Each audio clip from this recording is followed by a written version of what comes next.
Bonsoir à tous et bienvenue dans Ça vous regarde. Il prépare un plan pour faire face au mur de la dette. François Bayrou le présentera d'ici au 14 juillet, mais pour l'instant, rien à l'horizon. Et du côté des députés, certains s'impatientent. Alors, où trouver les 40 milliards manquants? Quelles réformes faut-il mener? Et les impôts, faut-il les augmenter? On en débattra dans un instant avec nos invités. Ils en ont assez que les réfugiés soient assimilés à des migrants. Nous recevons ce soir Najat Vallaud-Belkacem et Benjamin Michalet pour cet ouvrage coécrit à deux, Réfugiés, ce qu'on ne nous dit pas. Un livre pour déconstruire les préjugés sur les réfugiés. Enfin, on évoquera cette loi pour réhabiliter Alfred Dreyfus. C'est notre grand angle ce soir, une loi pour l'élever au grade de général de brigade à titre posthume. Voilà pour le sommaire. Vous savez tout. Place au débat.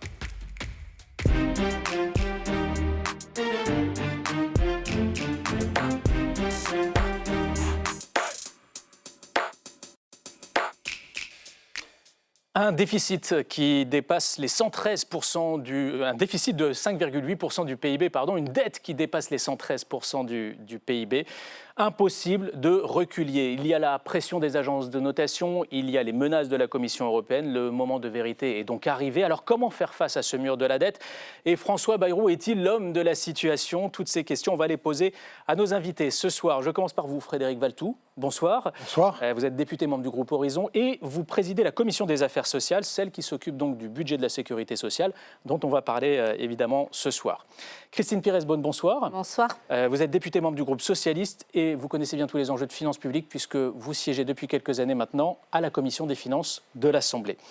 Enfin, Charles Aloncle, bonsoir. Bonsoir. Vous siégez, vous, à la Commission des affaires économiques. Vous êtes député du groupe UDR, le groupe créé et présidé par Éric Ciotti. Et vous êtes même le porte-parole du groupe, je crois. Absolument. On va commencer avec le récap de Bruno Donnet.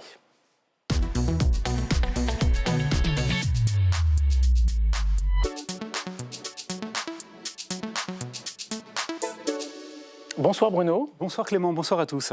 Bonsoir. Et on commence par un mur qui n'en finit pas de s'élever. Le mur de la dette, Clément. La Cour des comptes vient de lui consacrer un rapport et son premier président l'a dit très clairement avant-hier, la situation est désormais hors de contrôle. Il y a eu des dérapages ces dernières années, je l'ai dit, les années 2023-2024 ont été pour la France en matière de finances publiques des années noires.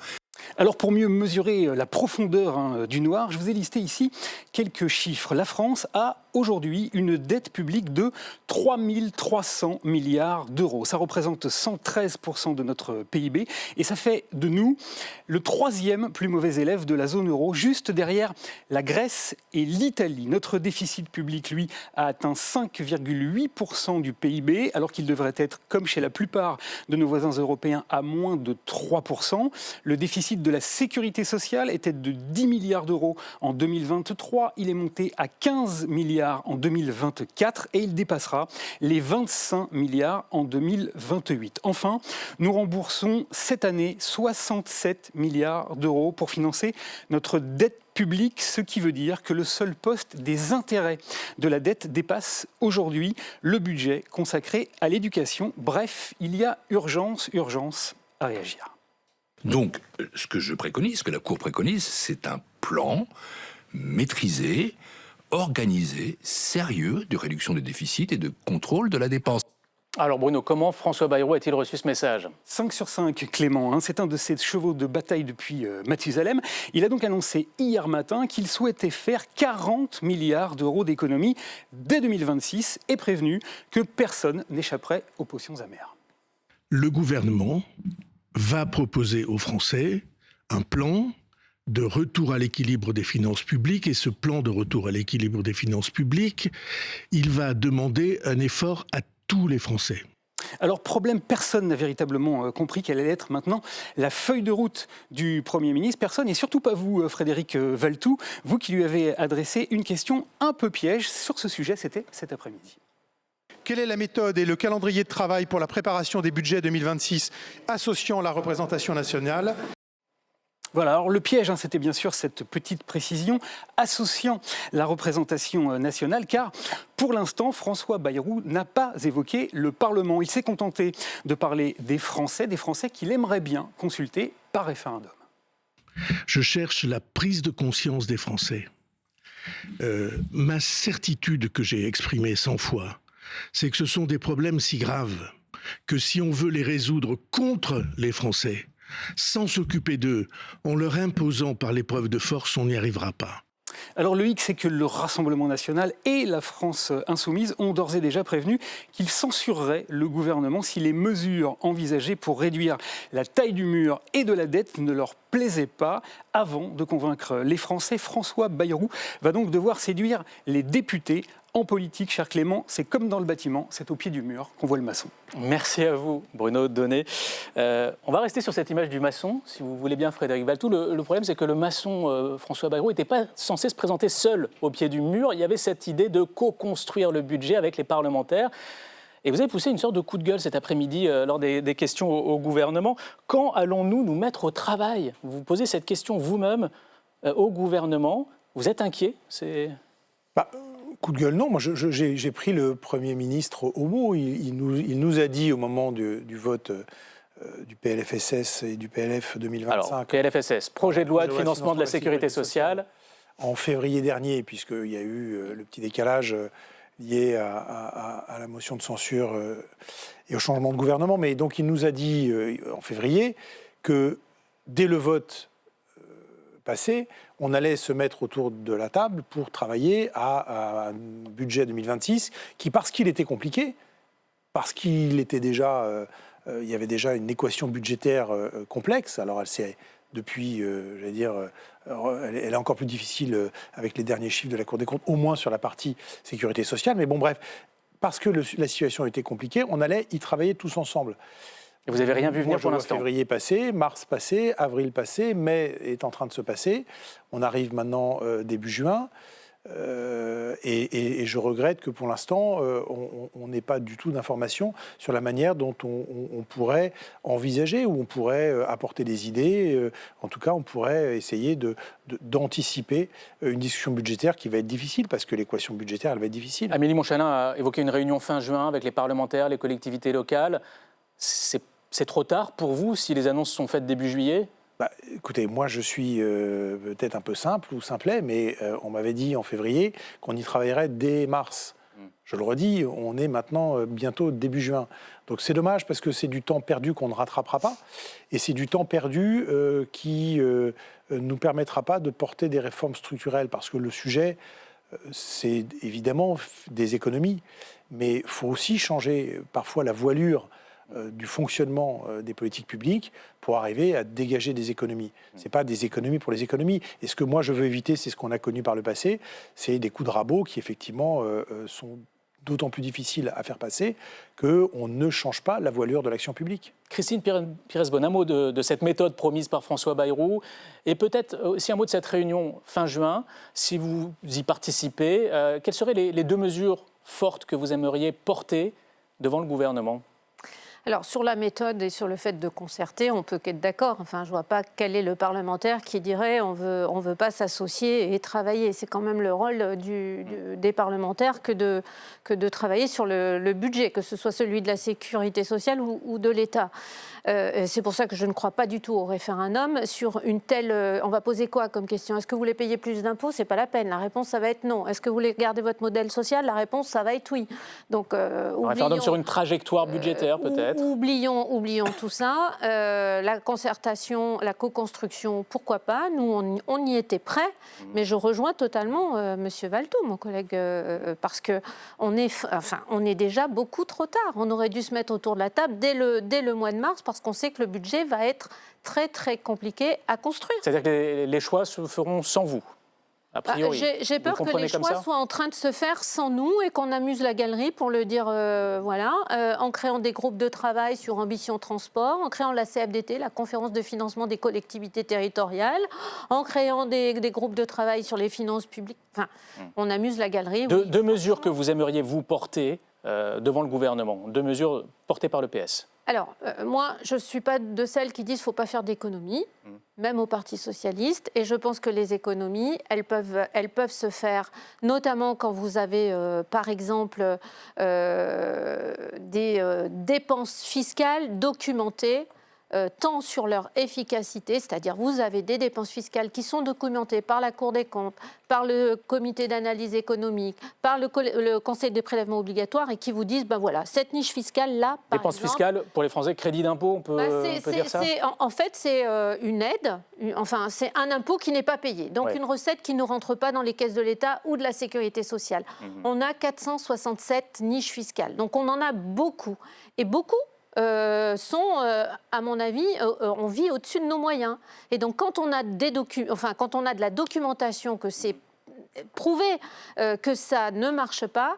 Moi, je vais vous prendre un exemple. Est-ce que les Français savent, parce qu'on peut dire les choses aux Français, est-ce que les Français savent qu'on donne 800 millions d'euros pour des travaux de jardinerie, de jardinier, pour couper votre haie? 800 millions d'euros. Et qu'on n'est pas capable, à côté de ça, de donner un crédit d'impôt aux gens qui sont dans les EHPAD pour les aider à payer leur reste à charge. Personne ne sait ça, mais on peut dire la vérité des choses aux Français. Charles Aloncle, je vous pose la même question, à la fois sur cette méthode qui a été proposée et la réalité, ce que vous constatez aujourd'hui, et deux mesures fortes que vous aimeriez porter. Bon, je rejoins les propos de mes collègues qu'ils ont pu expliquer précédemment. Le but de la représentation nationale, c'est d'être associé à ces débats. C'est un débat qui est extrêmement fondamental. C'est celui de la solvabilité de l'État et c'est celui de la pérennité, au fond, de nos finances publiques. Un chiffre qui n'a pas été évoqué, mais je pense pour resituer un peu le débat pour les Français, le coût de la dette, simplement le remboursement des intérêts, est en train... Ça a été évoqué par Bruno Donnet. Mais sur la trajectoire, on est à peu près une 60aine de milliards, ce qui correspond au deuxième budget de l'État après l'éducation nationale, et dans à peu près 3 ou 4 ans, on sera à près de 110 milliards d'euros par an. Et pour donner un ordre d'idée, c'est l'équivalent du budget de l'éducation nationale et du budget de la défense. Donc en fait, on est véritablement au pied du mur. Et si on ne traite pas le problème à sa source, si on ne réduit pas la dépense publique, la trajectoire sera évidemment catastrophique. Alors qu'est-ce qu'on fait une fois qu'on a posé le diagnostic, une fois que tous ces gens semblent découvrir l'ampleur de la faillite? On a à l'UDR expliqué un certain nombre de propositions, une trentaine, qui conduisent à une réduction des dépenses publiques de 120 milliards, parce que pour nous, ce n'est pas aux Français de faire des efforts. On va en retenir une ou deux, si vous le voulez bien, et voilà, mais rapidement, pour nous, en quelques mots. Ce n'est pas aux Français de faire des efforts, comme peut l'expliquer François Bayrou, c'est avant tout à l'État de se serrer la ceinture, c'est aux collectivités territoriales de se rationaliser, de se réorganiser. C'est un certain nombre de dépenses que les Français n'approuvent plus aujourd'hui, comme les dépenses de développement, les 15 milliards qu'on peut donner à certains pays qui sont mieux lotis que nous. C'est les dépenses d'immigration. Vous mettez tout ça dans le débat public. Le coût de l'immigration, près de 60 milliards. Il y a un certain nombre de postes de dépenses qu'il est urgent de réformer pour sauver les finances publiques. Alors, vous le disiez, vous ne voulez pas de coup de rabot. Je crois que François Bayrou non plus. C'est pour ça qu'il a demandé à chaque ministère de lui présenter une remise à plat des dépenses publiques, mission par mission. Tout cela, on l'imagine, c'est pour engager une réforme de l'État. Quelles sont les pistes à explorer, selon vous, dans cette direction d'une réforme de l'État? Il y en a beaucoup, mais pardon, sur la méthode, je vais peut-être vous paraître un peu sévère, mais demander à ceux qui doivent se réformer de trouver eux-mêmes des pistes pour savoir si c'est plutôt le petit doigt droit ou je ne sais pas quelle partie qu'il faut se couper pour faire des économies. Enfin, on va arriver. Ça marchera pas. Et c'est dommage que, vous voyez, dans ce dialogue avec le Parlement, finalement, les choses ne se soient pas faites comme lui-même avait dit qu'elles pourraient se faire. Parce qu'effectivement, c'est bien de demander au ministère de trouver eux-mêmes des sources d'économie, mais pour savoir ce que ça va donner, pour anticiper ou sentir ce que ça va donner, on va arriver à des économies de queue de cerise. Et vous les voyez où, les pistes d'économie? Mais le problème, c'est qu'on va arriver là maintenant à l'été pour un budget qui doit être remis en septembre. Donc les réformes de structure, on ne pourra plus les faire. Parce que finalement, ce qu'on ne prépare pas en février, mars, avril, ce qu'on ne vote pas dans la loi de manière à ce que ça soit mis en œuvre à partir du 1er janvier prochain, ça sera trop tard pour le faire. Et donc, finalement, on va continuer à travailler à voilure identique. Ce que je disais, je vais prendre un exemple. On sait que dans notre système de santé, il y a à peu près 20% de dépenses inutiles, de dépenses qui sont des dépenses qui sont des redondances, qui sont des examens qu'on refait, etc. Mais à l'arrivée, ça fait des des milliards. Et donc, il faudrait simplement que l'assurance maladie soit missionnée pour faire une chasse, mais terrible, parce qu'aujourd'hui, elle a les moyens, c'est elle qui est la tour de contrôle des dépenses de santé, elle a les moyens, effectivement, d'arriver à rationaliser un peu ces dépenses de santé. Mais pour ça, il faut effectivement pas s'y prendre au dernier moment, parce qu'au dernier moment, on ne peut plus rien faire. Alors, bon, moi j'aimerais bien passer en revue quelques propositions qui ont été lancées comme cela, notamment par des ministres, peut-être sous forme de ballon d'essai, et puis vous me répondez oui, non, et pourquoi. Il y a eu l'idée de supprimer l'abattement fiscal de 10% sur le revenu des retraités. Là-dessus, Christine Pires-Beaune, par exemple. Alors moi, je ne suis pas d'accord avec cette proposition. Je pense que c'est pas une bonne façon que de dire on va prendre les retraités. Ça veut dire quoi un retraité? Quel est le point commun entre un retraité qui gagne 1 000 euros de retraite et celui qui gagne 10 000 euros? Donc moi, je dis Parce que ça ne concerne que ceux qui payent l'impôt sur le revenu, hein, on est d'accord. Oui, on est bien d'accord. Moi, je dis que les retraités qui gagnent effectivement des retraites très importantes pourraient être mis à contribution, comme les très hauts revenus, comme les grandes entreprises qui ont distribué des dividendes. On a atteint, c'est bien simple, dans ce pays, il y a quand même un problème. L'année dernière, si on prend 2024, on a atteint 2 pics. Un pic de dividendes jamais atteint, 98 milliards pour les entreprises du CAC 40, 98 milliards. Un autre pic jamais atteint, c'est celui du nombre de pauvres. On a plus de 9 millions de Français qui sont sous le seuil de pauvreté. Et de la dépense publique, troisième pic. Je prends ces deux-là parce que pour vous, c'est du côté des versements de dividendes aux actionnaires qu'il faut. Je pense qu'il faut rééquilibrer. D'une façon générale, je pense qu'il faut rééquilibrer les recettes qui pèsent sur le travail, sur les revenus et celles qui pèsent sur le capital. Il faut vraiment qu'on ait un rééquilibrage parce que la balance, elle penche malheureusement. Oui, le travail ne paye pas assez. Je peux être d'accord avec François Bayrou quand il dit que le travail ne paye plus. Ou avec M. Fouché quand il le dit. Je suis d'accord, il faut une fiche de paye avec un net beaucoup plus important. Après, je pense qu'il faut mettre à contribution ceux qui le peuvent. Et quand il dit on va mettre à contribution tout le monde, je dis c'est pas possible. Les 9 millions de pauvres, déjà, vous ne pouvez pas les mettre à contribution. Alors, Charles Allon. L'année dernière, on était d'accord pour indexer. Il y a eu un débat sur l'indexation des retraites pour l'année 2025. On était sur un gel partiel sur un gel partiel pour au moins les retraites les plus importantes. On aurait pu très bien dire que les retraites les plus importantes, à partir du moment où elles avaient augmenté de 4% l'année précédente ou plus de 4% l'année précédente, on pouvait avoir une année blanche pour les fortes retraites, pas les petites retraites, mais distinguer, vous voyez, les petites retraites des retraités qui effectivement ont une certaine aisance. Charles Alloncle, c'est 10% d'abattement sur les retraites. Il y a eu d'autres, je vous en cite d'autres, supprimer ou fusionner un tiers des agences et des opérateurs de l'État, imposer une année blanche aux collectivités locales. Visiblement, c'est sur la table, ça fait partie du débat. Une année blanche, ça veut dire qu'on ne revalorise pas les dépenses des collectivités locales au rythme de l'inflation. Sur tous ces points, vous prenez quoi ? Alors, ce qui est intéressant, c'est que dans le cadre du projet de loi de simplification, dont on a débattu, dont on est en train de débattre d'ailleurs en ce moment dans l'hémicycle, j'avais déposé un amendement pour supprimer et fusionner un tiers de ces 1200 agences et autorités qui nous coûtent à peu près 100 milliards chaque année et qui emploient 400 000 fonctionnaires, parfois en doublon avec certaines compétences de l'État. Vous en dégagez quelles économies ? Aux prémices, on en dégage à peu près, je vous dis, si on en réduit un tiers, on peut en dégager à peu près 20 ou 30 milliards, mais il faut plutôt être conservateur dans les chiffres. Donc vous êtes d'accord autour de cette table sur ces chiffres ? Vous avez les mêmes, vous avez travaillé. Mais c'est des chiffres qui ont été rendus par un certain nombre d'agences, d'organismes tout à fait publics. Ce n'est pas des chiffres partisans. Et ce qu'il est intéressant d'observer, c'est qu'au début des débats, le gouvernement s'est prononcé contre. Et à la fin des débats, Mme Amélie de Montchalin nous a expliqué qu'elle allait procéder à cette fusion d'un tiers de ces autorités. Au-delà de ça, pour répondre à votre question, nous, à l'UDR, et je pense aussi au Rassemblement national, puisqu'on est dans une démarche d'alliance à l'aube de la préparation de ce budget, tout ce qui contribuera à alourdir le fardeau fiscal sur les Français, sur les entreprises, ce sera pour nous une ligne rouge parce qu'on est dans le pays le plus fiscalisé du monde. Il y a un troisième pic que vous avez oublié de citer, et je suis d'accord avec vous sur les constats. On n'a jamais eu autant de sans domicile fixe, par exemple, dans les rues, mais on est le pays qui avons le taux de dépenses publiques par rapport au PIB le plus élevé.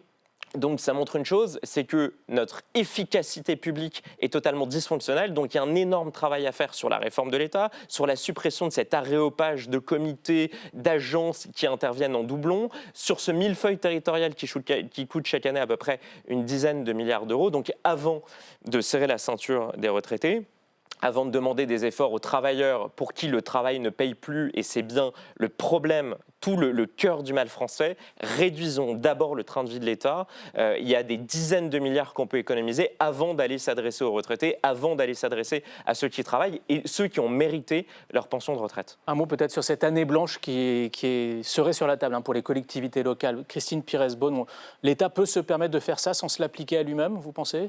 L'État doit d'abord recréer la confiance entre les élus locaux et l'État, sinon il n'y arrivera pas. On fait rien sans confiance. Et l'échec jusqu'à présent, avec le dialogue avec les collectivités territoriales, il est là. Donc les collectivités territoriales, je pense qu'elles sont prêtes à prendre leur part de l'effort, comme tous les autres, à condition, encore une fois, que ce soit un effort qui est juste. On demande plus à ceux qui peuvent, on demande moins à ceux... entre communes, entre départements, entre régions, vous savez très bien qu'ils ne sont pas tous dans la même situation. Aujourd'hui, les collectivités les plus en difficulté, ce sont les départements, mais il y a des départements qui vont très bien. Il y a des régions qui vont mieux que d'autres, il y a des communes qui vont mieux que d'autres. Donc ça demande effectivement à faire de la dentelle et pas de coups de rabot, comme ça a pu être fait par le passé. Un mot peut-être de ce qu'on voit dans l'actualité aujourd'hui, la mobilisation des chauffeurs de taxi, avec ces économies qui sont voulues sur le transport sanitaire. On parle de 100 à 150 millions d'euros d'économies. Vous voyez la mobilisation des chauffeurs de taxi, vous voyez... les tergiversations du gouvernement, ça vous inspire quoi quand on sait qu'il va falloir dégager 40 milliards d'économies ? Écoutez, c'est une dépense, les transports sanitaires qui ont augmenté de 40% en 3-4 ans. Il y a un sujet. Il y a un sujet. Alors, et vous voyez les difficultés que François Bayrou a imposé ça. Etc. Et qu'effectivement, il y a peut-être plus de kilomètres à faire pour aller se faire soigner. Et encore, enfin, il y a un sujet structurel. Donc ça veut dire que le modèle de financement des taxis sur le plan sanitaire, je veux dire de la part sanitaire de l'activité des taxis est à revoir. On ne peut pas constater une évolution à ce point-là. Alors après, je ne sais pas ce qui se dit dans les discussions. Enfin, si on commence à avoir la main qui tremble pour 150 millions, qu'est-ce que ça va être quand les 40 milliards, il va falloir poser effectivement quelques dizaines de milliards d'euros d'économie. Je pense qu'il ne faut pas avoir la main qui tremble. Maintenant, je ne suis pas dans les discussions, je ne veux pas jeter d'huile sur le feu, mais je pense que personne ne peut défendre une dépense qui augmente de 40% en 3 ans, alors que sincèrement, je ne suis pas sûr que ça se justifie sur le plan sanitaire. Alors on va essayer de... Cette augmentation. Oui, vous voulez intervenir ? Non, je sais pas, j'ai cru que vous faisiez un signe. Non, pas du tout, pardon. On va peut-être prendre ce débat sur le budget de la sécurité sociale sous un angle plus global avec le rapport de la Cour des comptes qui a été remis en début de semaine. Rapport alarmiste. Pierre Moscovici craint une crise de liquidité. Ça veut dire quoi concrètement ? Expliquez avec des mots simples. La crise de liquidité, c'est la difficulté pour l'ACOS, qui est l'agence de l'État qui emprunte aussi sur les marchés financiers, de plus pouvoir emprunter les sommes nécessaires à l'équilibre, enfin, pardon, même pas l'équilibre, parce que notre système est déséquilibré, mais au financement des dépenses sociales, donc des prestations, que ce soit... C'est une banqueroute de la sécurité sociale. Une banqueroute, on n'en est pas là. Mais disons qu'on arrive à des niveaux qui doivent nous interroger. Il y a un problème de soutenabilité de la dette sociale aujourd'hui. Et donc, on ne peut pas non plus faire grossir la dette sociale et faire dépendre la sécurité sociale d'argent qu'on va chercher sur les marchés financiers. Et alors, il avance plusieurs leviers pour réduire le déficit de la sécurité sociale et notamment agir sur les allègements de cotisations sociales. Elles ont atteint plus de 77 milliards d'euros en 2023. Il faut mieux les calibrer. Il y a des économies à faire de ce côté-là, des nouvelles recettes à récupérer. Les relire, et c'est comme les niches fiscales de tout à l'heure, c'est-à-dire il y a peut-être des choses à réétudier, dont l'efficacité économique est à réinterroger. Est-ce que sur les près de 80 milliards, 77 milliards d'euros d'exonération de cotisations sociales, tout concourt effectivement à la compétitivité de l'économie française? Est-ce qu'il n'y a pas des niches fiscales, des exonérations qui ont été décidées il y a quelques années, qui sont peut-être aujourd'hui moins nécessaires? Est-ce qu'il n'y a pas à sortir de certaines d'entre elles? Vous allez faire oui de la tête, Christine Pires-Beaune. Voilà. Vous êtes prête à aller dans ce sens-là, dans cette direction? Oui, vous avez absolument raison. Les niches sociales pèsent 77 77 milliards d'euros. Donc là aussi, on vit au-dessus de nos moyens.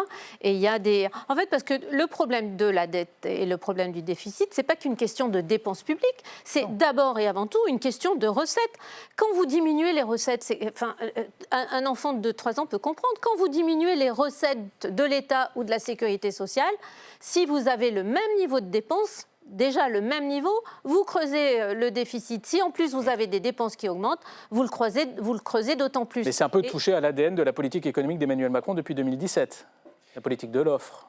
Mais aujourd'hui, je pense que le niveau de la dette est tel qu'il faut peut-être pas avoir, on ne doit pas avoir de tabou. Il y a des questions qu'il faut se reposer. Okay. Il ne doit pas y avoir de dogme et réinterroger l'efficacité économique de ces près de 80 milliards d'euros d'exonération de cotisation sociale. C'est pas un gros mot. C'est pas un gros mot. Pour moi, c'est un gros mot parce qu'on est dans le pays où, vous l'avez rappelé d'ailleurs tout à l'heure, donc ça me paraît assez paradoxal comme démonstration, le travail ne paye plus.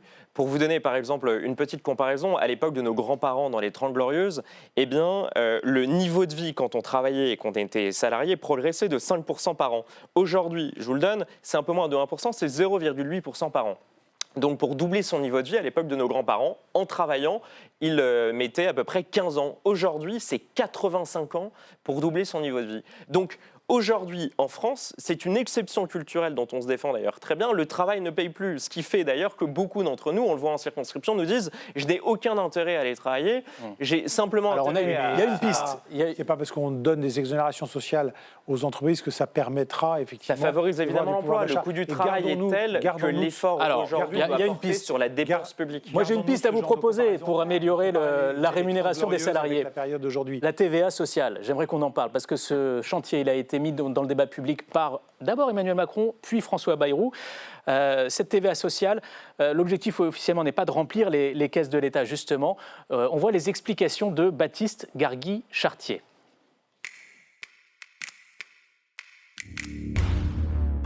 Lors de sa dernière interview télévisée, Emmanuel Macron avançait la piste d'une TVA sociale. Et 15 jours plus tard, le Premier ministre poursuit les grandes manœuvres et confirme qu'il y aura bien une réflexion à ce sujet.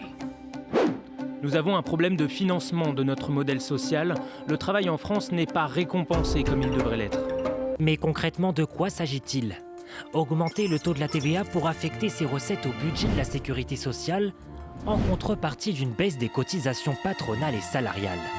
Mesure jugée peu pertinente par certains économistes. Le redressement des comptes publics va demander des efforts, ce qu'a dit François Bayrou, assez importants à tous les Français. Jouer avec des transferts fiscaux à ce moment-là, sachant que le gain de compétitivité, il est quand même assez discutable et c'est pas comme ça qu'on va réindustrialiser la France, à mon avis. Je pense que c'est pas forcément le bon moment.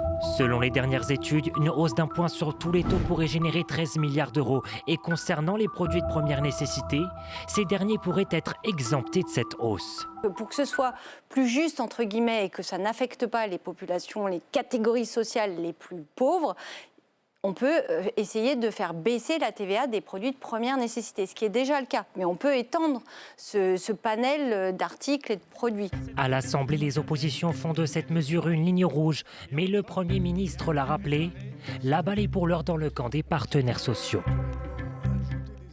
Frédéric Valletoux, en quelques mots, pour, contre la TVA sociale et pour faire quoi concrètement ? Est-ce que c'est pour améliorer la compétitivité des entreprises ou pour améliorer le net sur la fiche de paye des salariés, pour faire en sorte que le travail paye mieux? Très vite, il n'y a plus de questions tabou, donc le sujet de la TVA sociale, il faut la regarder de près. Deuxièmement, il faut un mandat politique très clair. Ce n'est pas maintenant, dans une assemblée éclatée, dans un quinquennat qui est plutôt en train de se terminer, à 2 ans des élections présidentielles. Par contre, ça doit être un sujet de la prochaine élection présidentielle, campagne, de manière à ce que celui qui l'emportera ait un mandat clair sur le financement du système social. Comment on finance et on pérennise ce système social? La TVA sociale peut être un sujet. Mais vous voyez, mais pour ça se décide pas comme ça. Alors, totalement contre la TVA sociale qui porte très mal son nom. C'est l'impôt le plus régressif. Je me suis amusée à faire un petit calcul. Vous gagnez 1 400 € net, vous achetez 300 € pour de l'alimentation, vous avez 150 € d'électricité et 200 € pour du carburant. Vous payez 74 € de TVA. Vous prenez un salaire de 3 000 €, vous paierez 74 € de TVA. La même chose. Dans un cas, c'est 5% de votre salaire. Dans l'autre, c'est 2,4%. Donc, c'est l'impôt le plus injuste qui soit, donc totalement contre. Charles Aloncle. Nous, notre ligne rouge est claire, on s'opposera à toute hausse d'impôts ou de taxes supplémentaires, la TVA sociale en est une. Oui, mais si c'est pour baisser des cotisations un peu les arguments qui ont été cités. Un, c'est un effet inflationniste, parce que le jour où vous augmentez la TVA, eh bien derrière, vous allez augmenter nécessairement les prix. Deux, ça pèse sur les plus modestes, puisqu'on sait que la proportion liée à la consommation chez les plus modestes est plus importante que chez les personnes plus aisées. Et puis après, ça profite surtout à des pays qui ont une capacité exportatrice, notamment l'Allemagne, plutôt qu'une demande intérieure, plutôt que la France, qui est bien plus forte.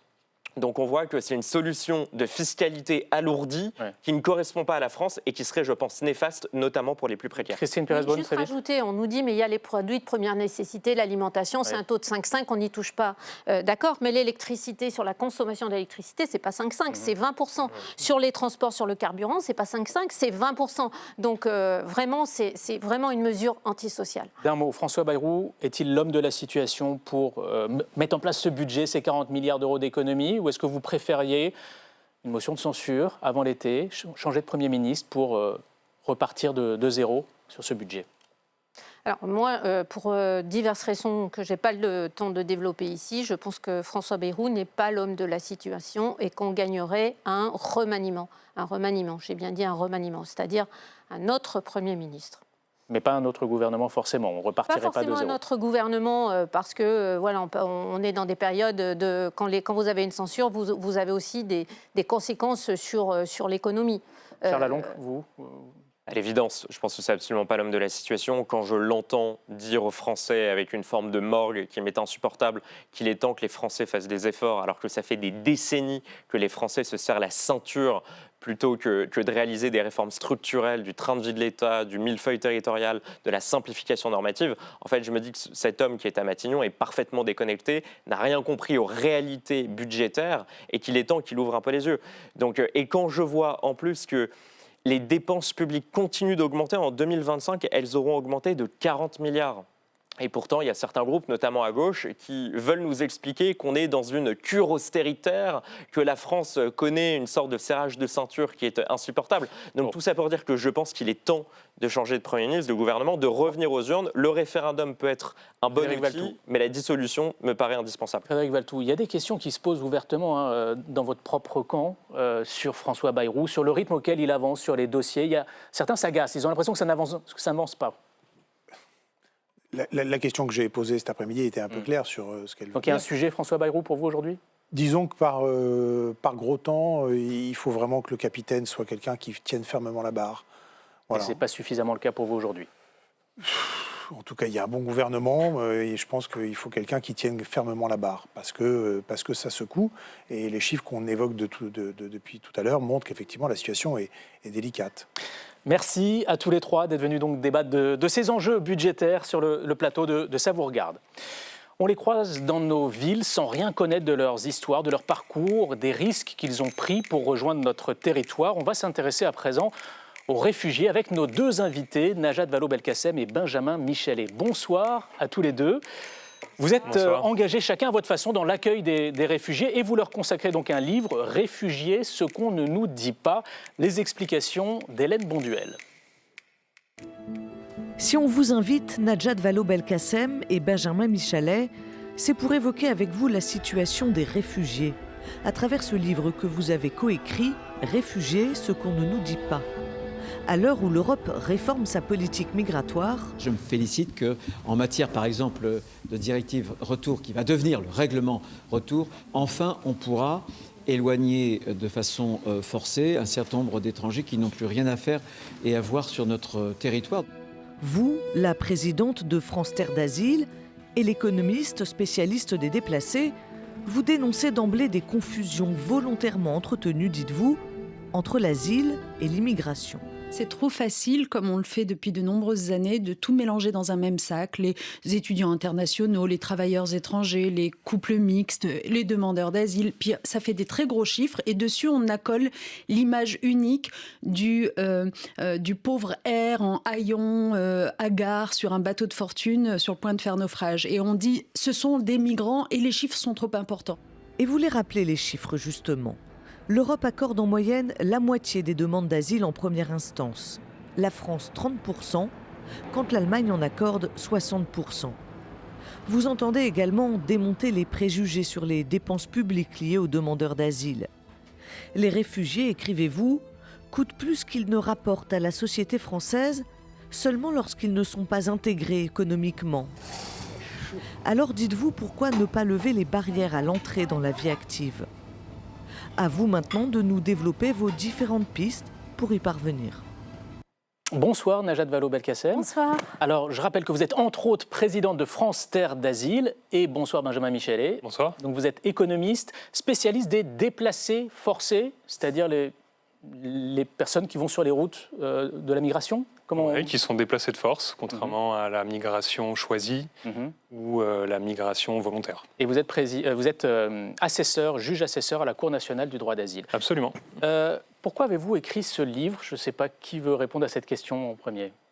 Je peux commencer et Benjamin complétera, mais on a écrit ce livre à deux parce qu'on partageait un même constat, c'est celui de la grande confusion qui règne dès qu'on parle des politiques migratoires en France et un peu en Europe aussi évidemment, où on a l'impression que grosso modo on fait exprès, les populistes en particulier, les hostiles à l'immigration font exprès de tout mélanger, comme ça fait très peur, ça donne un sentiment de submersion, de choses qu'on ne maîtrise pas.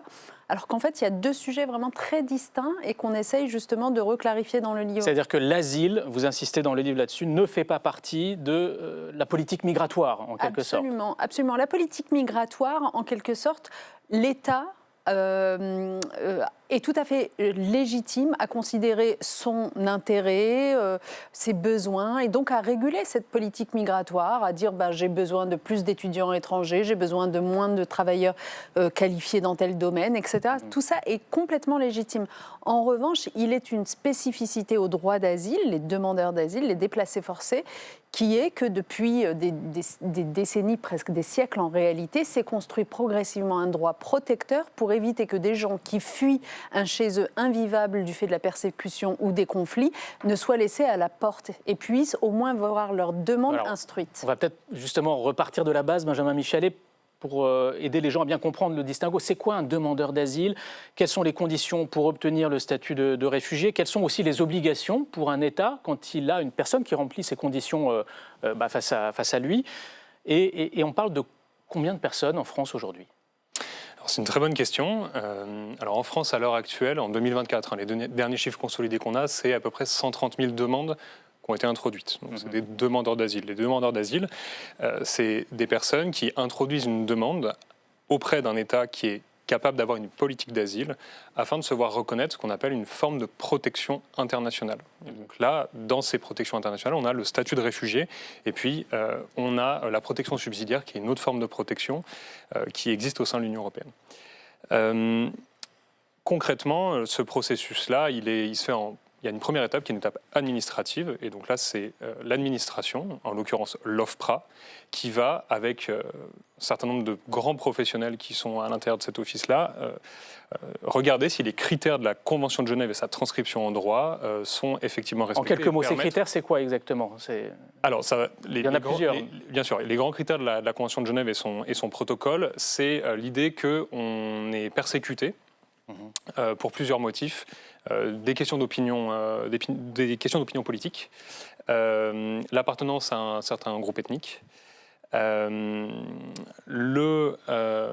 que j'ai dit ? Les considérations religieuses. Les considérations religieuses, et puis il y en a un autre L'idée, c'est que la personne n'est plus en sécurité dans son propre pays, c'est ça ? Le point principal, c'est l'idée qu'on ne peut pas se réclamer de la protection de son pays. Et ça, c'est un aspect absolument fondamental. Vous comparez la façon dont les médias et la classe politique ont réagi à l'afflux de réfugiés syriens, d'un côté, à l'afflux de réfugiés ukrainiens.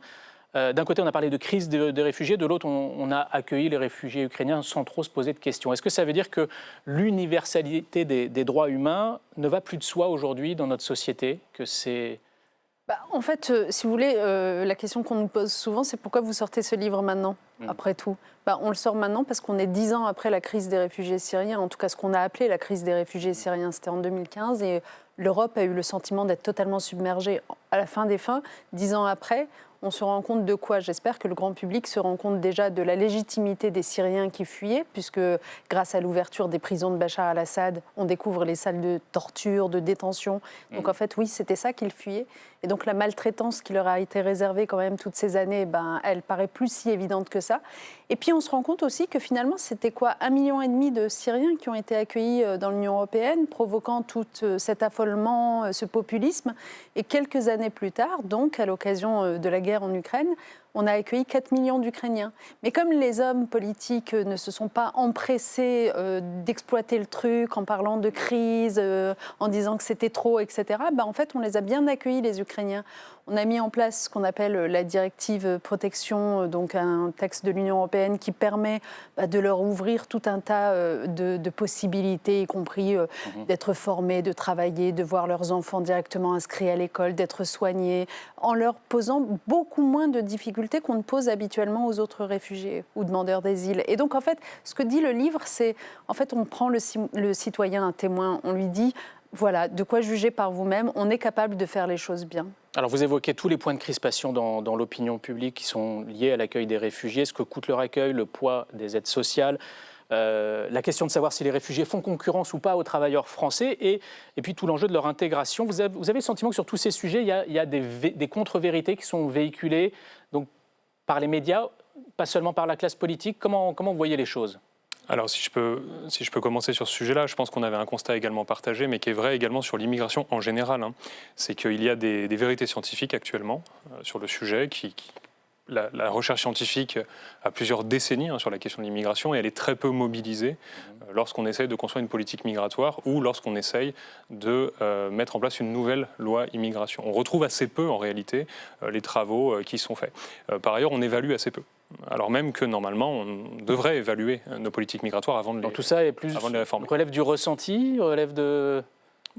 C'est-à-dire sur la partie de... tout ce qui se passe dans l'opinion publique. Alors, ce qui se passe dans l'opinion publique, alors nous, ce qu'on dit, c'est qu'à partir du moment où les personnes ont des ressentis, il faut recevoir cette information-là et puis il faut traiter avec. Ce qu'on pense, c'est qu'en réalité, quand on regarde les enquêtes scientifiques qui sont réalisées dans les règles de l'art, on ne perçoit pas un sentiment anti-migration en France. C'est quelque chose qui, a priori, on n'arrive pas à détecter. Alors, on remarque effectivement que la question de l'immigration est assez haute dans les préoccupations des Français, mais on a beaucoup d'hétérogénéité en fonction de la couleur politique des différents répondants. Et puis, par ailleurs, on relève quand même quelques incohérences. Donc, en se fondant sur le dernier sondage Ipsos sur le sujet, ce qu'on constatait, par exemple, c'était que la question de l'immigration était très haute dans les préoccupations des électeurs du Rassemblement national notamment, mais par ailleurs, la préoccupation vis-à-vis de la stabilité internationale des conflits était très basse. Et donc c'est intéressant de noter cette rupture dans la compréhension des mécanismes. Qu'est-ce qui va entraîner en fait que demain on a plus de demandeurs d'asile? Qu'est-ce qui va entraîner que demain notre système d'asile en fait il va être davantage sollicité? Vous évoquez... D'ailleurs, pardon, je complète simplement ça. C'est d'ailleurs en ça que la position des hostiles à l'immigration, qui sont généralement les mêmes qui sont hostiles à l'aide publique au développement, à la coopération internationale, à la lutte contre le changement climatique. Cette position, elle est complètement inepte d'incohérence, parce que, en fait, si vous ne voulez pas voir arriver davantage de demandeurs d'asile sur votre territoire, eh bien, il faut œuvrer à créer les conditions de la stabilité ailleurs, plutôt que de permettre que se constitue le terreau de conflits futurs, et donc de persécutions, et donc de gens qui fuient chez eux. Or, l'aide publique au développement, par exemple, eh bien, elle stabilise les pays les plus vulnérables, elle évite que ce retour des conflits.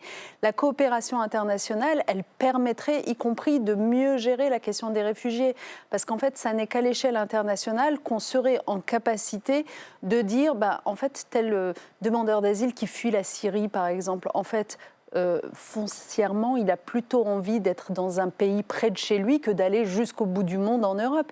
Parce que près de chez lui, il pourra retourner voir ses proches si besoin, etc. Donc, en fait, la question, c'est comment est-ce que la communauté internationale aide, y compris les pays près des zones de conflit, à accueillir avec un soutien économique, en aidant y compris la population locale pour ne pas donner l'impression d'une concurrence entre les réfugiés et la population locale. Il y a plein de choses à imaginer, mais qui ne passent que par la coopération internationale et le sérieux quant aux questions de solidarité. Alors, vous évoquez aussi dans votre livre la figure du migrant criminel. C'est le terme que vous employez. Cette association qui est souvent faite dans une partie de l'opinion publique entre la délinquance et l'immigration. Emmanuel Macron, fin 2022, a déclaré « Quand on regarde aujourd'hui la délinquance à Paris, on ne peut pas ne pas voir que la moitié au moins des faits de délinquance qu'on observe viennent de personnes qui sont des étrangers, soit en situation irrégulière, soit en attente de titre ». Ces chiffres avancés par le président de la République, ils sont vrais, ils sont faux, et s'ils sont faux, comment est-ce que vous expliquez qu'ils tiennent ce genre de propos ? C'est un très bon point d'entrée, je pense. Donc, dans l'ouvrage, nous, on défend notamment l'idée que les demandeurs d'asile et les réfugiés ne sont pas plus criminels que le reste de la population. Donc ça, c'est la partie qu'il y a dans le livre. Et il y a beaucoup d'études sur le sujet, en fait, qui montrent que quand les personnes se déplacent, ça ne fait pas augmenter la criminalité. Et en Turquie, c'est un très très bon cas d'étude. Ce qu'on observe, c'est qu'en réalité, le nombre de crimes par habitant a plutôt tendance à baisser, assez mécaniquement, lorsqu'on a des grands déplacements de personnes. Alors sur ces sujets-là, c'est assez intéressant. En fait, ce qu'on a envie d'avoir, c'est on a envie d'avoir accès aux données, et puis on a envie d'avoir accès à la ventilation de ces données. Vous n'y avez pas accès ? La ventilation des données du ministère de l'Intérieur, c'est des données qui sont assez difficiles à obtenir. Et de manière générale, on a besoin, du côté de la recherche, on a besoin d'avoir accès à une donnée qui a une grande granularité pour être capable de mettre en œuvre des recherches avancées sur le sujet. Donc, sans remettre en cause les déclarations du président de la République sur ce sujet-là, ce qu'on a envie de voir, c'est les données avec un niveau de granularité suffisant pour être capable de constater quels sont les crimes et les délits véritables, en réalité, qui sont annoncés. Parce que, effectivement, en général, on a une surreprésentation des étrangers dans les délits qui relèvent des questions administratives. Et c'est assez mécanique, en fait, en réalité, parce que c'est ceux qui font le plus souvent face aux problématiques de l'administration elle-même. Donc c'est pas les attaques aux biens ou aux personnes Non, c'est l'irrégularité de la présence sur le territoire. Ça c'est ce qu'on appelle des délits, en l'occurrence. Donc, en fait, vous savez, une chose nous a frappé, c'est qu'on a été obligé, et j'espère que c'est l'intérêt du livre, d'aller chercher de la recherche sur tous ces sujets, toutes ces angoisses qui se posent aux citoyens partout dans le monde, à défaut de l'avoir chez nous. Parce que nous, malheureusement, en France, nous sommes très très mal lotis, non pas parce que nous n'aurions pas de chercheurs de qualité, nous les avons, mais ils ont, ces chercheurs, un accès aux données justement des ministères, et notamment du ministère de l'Intérieur, qui est quand même le principal concerné par ces questions migratoires, qui est très très faible, très contraint, et qui ne permet pas, en fait, juste de venir répondre de façon très claire aux questions que se posent les gens. Et je compléterai juste là-dessus, c'est que si on a accès à ces données-là et qu'on constate effectivement qu'on a des problèmes de sécurité, je pense qu'on est tout à fait d'accord pour dire qu'il faut mettre en face une politique publique. D'un mot, vous appelez les progressistes à bâtir un récit alternatif attractif face à une forme, je cite, de migration-scepticisme qui prend le dessus. Vous avez le sentiment que la gauche ne mène plus ce combat aujourd'hui, pas suffisamment ? Non, mais de toute façon, il s'est passé quelque chose depuis bien une quinzaine d'années. Et c'est vrai qu'il y a eu un acmé de l'afflux des Syriens en Europe il y a 10 ans de cela. Et on continue à en percevoir les effets. Donc ce qui s'est passé depuis toutes ces années, c'est quand même un durcissement du vocabulaire sur la question des migrants de manière générale et singulièrement des demandeurs d'asile et des réfugiés, qui est extrêmement problématique et qui a y compris intimidé les forces humanistes, les forces de gauche. C'est-à-dire que du côté de l'extrême droite, les choses étaient déjà très claires. Du côté de la droite qui appartenait à l'arc républicain, on aurait pu s'attendre à ce qu'elle résiste. En fait, elle s'est laissée tenter à son tour par la facilité de ce discours anti-migrant. Mais du côté de la gauche et du centre, on trouve que, grosso modo, ils attendent régulièrement d'être sur la défensive pour parler d'immigration, alors qu'ils pourraient la positiver spontanément et ainsi créer un contre-récit. Je ne peux pas vous avoir face à moi sans poser une ou deux questions politiques, Najat Vallaud-Belkacem. Vous avez encore votre carte UPS ou pas ? Oui. Oui, vous avez voté lors du Congrès ? Oui. Je ne vais pas vous demander pour qui. Votre mari, Boris Vallaud, était candidat. Il arrivait en 3e position. Certains estiment que c'est un échec.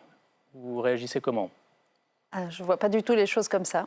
C'est un premier pas vers un autre horizon plus lointain ? Non, moi je trouve très honnêtement que la dynamique qui a été créée en 2 mois à peine autour de cette motion-là est assez exceptionnelle et qu'elle est très rafraîchissante. J'ose espérer qu'elle va impacter durablement la suite de cette formation politique. Donc si je vous dis « et si c'était lui ?» vous répondez ? Que je ne suis pas journaliste et pas douée pour la titraille. Et vous pensez revenir en politique un jour ou c'est vraiment une page qui est tournée pour vous? On verra, mais en tout cas, moi, je suis très heureuse de ce que je réalise en ce moment. Je pense vraiment que, vous voyez, par rapport au rôle des formations politiques qui ne sont pas toujours là où on les attend ou suffisamment, etc., je pense qu'il y a besoin que dans la société civile, on fasse une forme de politique, c'est-à-dire de combat pour l'intérêt général et le bien commun, et je le fais comme ça. Un mot sur la gauche, votre regard sur la gauche aujourd'hui, divisée, fracturée, des crispations, des difficultés à s'adresser à l'électorat populaire, comment vous voyez tout ça ? Je pense qu'on n'aura pas suffisamment de temps pour vraiment faire le point, mais je dirais que globalement, les partis politiques me semblent assez dépassés. Soit ils tombent dans la facilité, c'est ce qu'on constate beaucoup malheureusement à la droite, ce que j'évoquais tout à l'heure, la paresse intellectuelle de finalement prendre simplement les sondages et se demander qu'est-ce qui potentiellement angoisse les Français et tiens, de forcer le trait là-dessus. Mais ailleurs, j'ai le sentiment qu'en fait, vu la façon dont fonctionne le monde politique aujourd'hui, et notamment ce parlementarisme où tout va très vite et où tout est clash et débat trop polarisant, eh bien, on manque de temps pour réfléchir les grandes tendances du moment. Et ce temps, vous l'avez. Et la société qui est en mutation profonde. Donc, je trouve que, en tout cas, les partis devraient davantage travailler avec la société civile. Merci à tous les deux. Je rappelle le titre de votre livre, Réfugiés, ce qu'on ne nous dit pas, paru chez Stock. C'est l'heure de notre grand angle, à présent.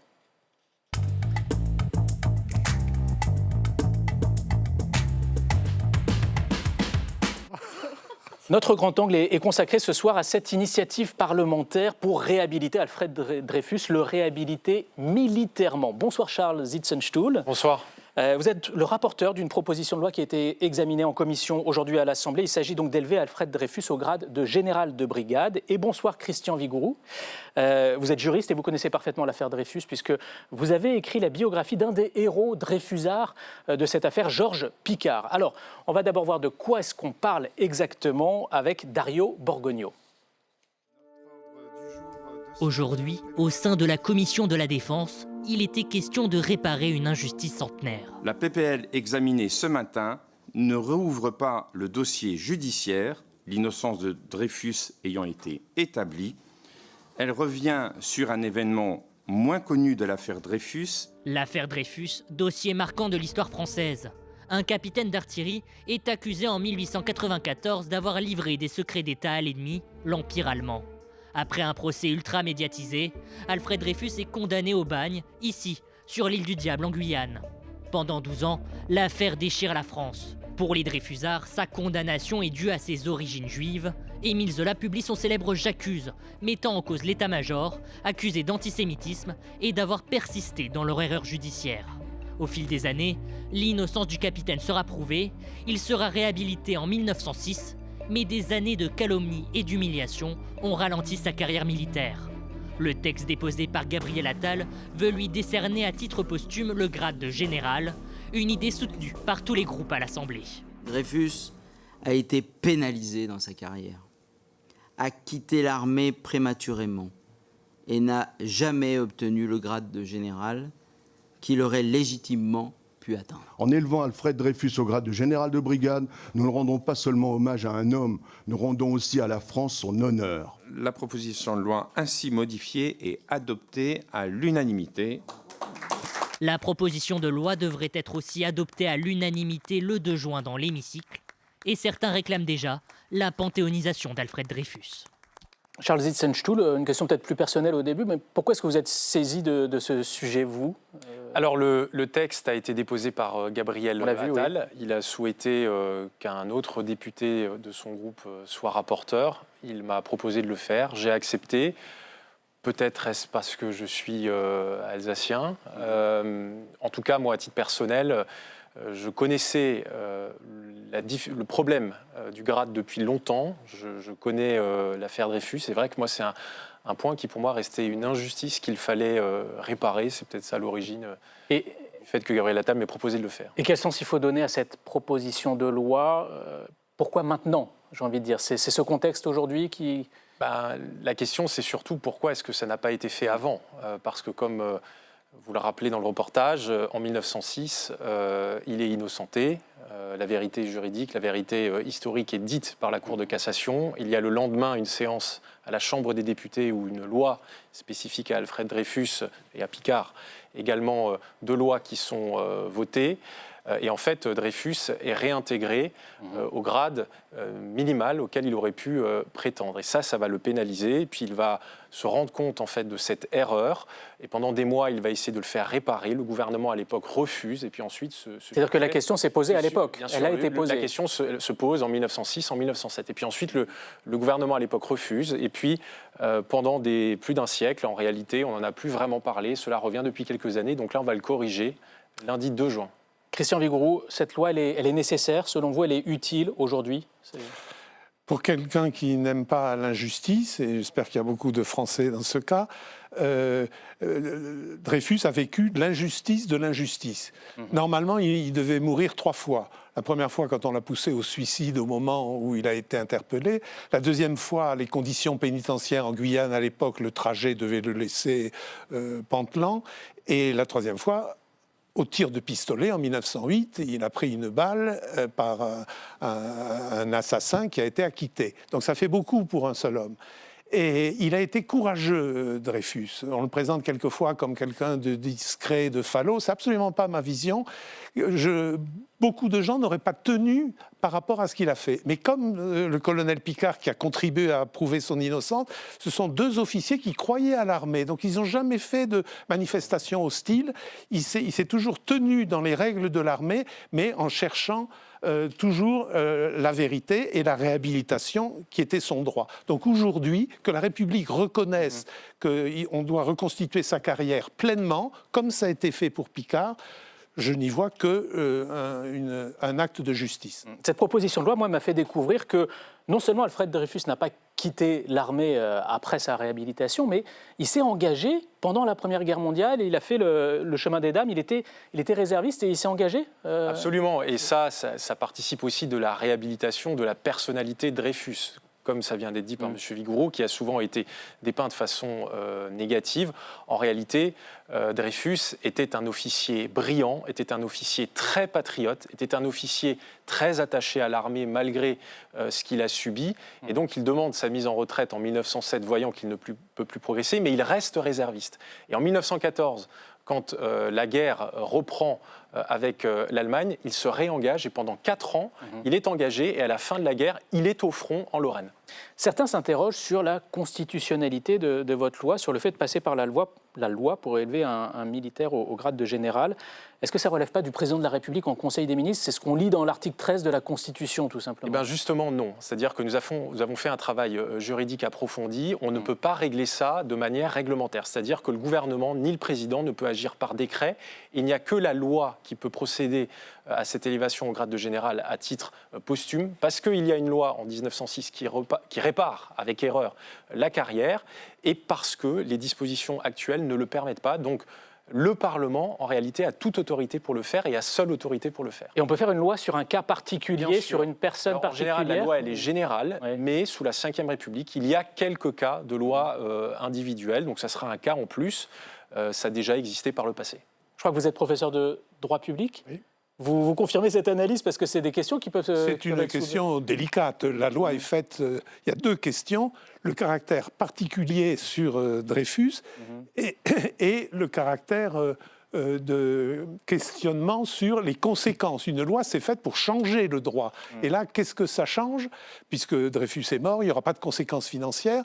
Moi, je crois quand même que c'est quelque chose de juste, puisqu'on modifie une loi existante, 2 lois de 1906, pour Picard et pour Dreyfus. Donc, on ne fait que modifier une loi qui existe.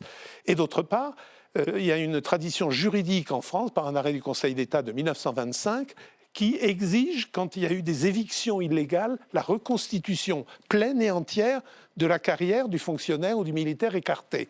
Là, nous sommes dans quelque chose qui est nécessairement rétroactif, puisque la personne a disparu, et d'autre part, qui modifie une loi.